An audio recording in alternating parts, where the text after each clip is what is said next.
ایک دلیل دے دیتا ہوں، اس کو آگے لے کر چلتے ہیں. آپ سب نے مجھے جواب دینا ہے، جو نیچے سن رہے ہیں نا. میں نے آپ سے ایک سوال پوچھنا ہے. منکرین حدیث ایک بڑا اعتراض کرتے ہیں. وہ کہتے ہیں دیکھیں ہم حدیثوں کو اس لیے نہیں مانتے کہ حدیثیں تو لوگوں نے بنائی ہیں اور گھڑ لی ہیں، اور آپ خود مانتے ہیں کہ کتنی کتابیں ہیں جن میں موضوعات لکھی ہوئی ہیں، موضوعات، فیبریکیٹڈ حدیثیں. جب آپ خود مانتے ہیں کہ فیبریکیٹڈ حدیثیں موجود ہیں تو ہم حدیث کو حجت کیسے مانیں جبکہ وہ فیبریکیٹڈ ہیں؟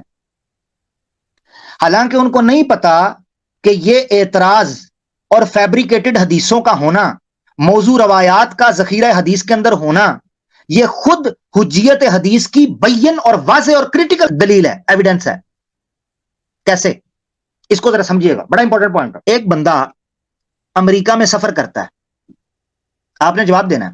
امریکہ میں سفر کرتا ہے اور امریکہ پہنچتا ہے جب، تو اس کو وہاں کون سی کرنسی یوز کرتا ہے امریکہ کے اندر؟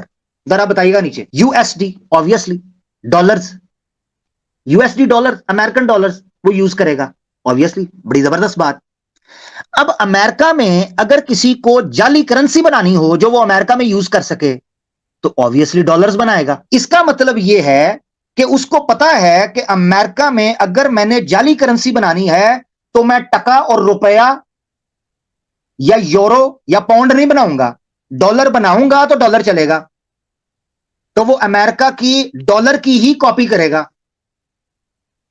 اب مزے کی بات یہ ہے کہ جن لوگوں نے فیبریکیٹڈ حدیثیں بنائی ان کو بھی پتا تھا کہ سکہ حدیث کا اسلام کی حجیت میں چلتا ہے. تو جنہوں نے موضوع روایات بنائی ان کو پتا تھا کہ مسلم معاشرے میں تابعین، تبع تابعین اور صحابہ کے دور میں حدیث کو حجت مانا جاتا تھا، یہ کرنسی چلتی تھی. تبھی تو اس نے اسلامی معاشرے میں اور دین اسلام میں فیبریکیٹڈ حدیثیں بنانے کی کوشش کی. تو فیبریکیٹڈ حدیث بنانا، موجود ہونا خود اس بات کی بڑی دلیل ہے کہ مسلم معاشرے کے اندر حدیث کی حجیت کے سارے مسلمان قائل تھے. تبھی تو وہ فیک کرنسی بنانا چاہتا تھا، ورنہ وہ کیوں بناتا؟ یہ بہت بڑی دلیل ہے.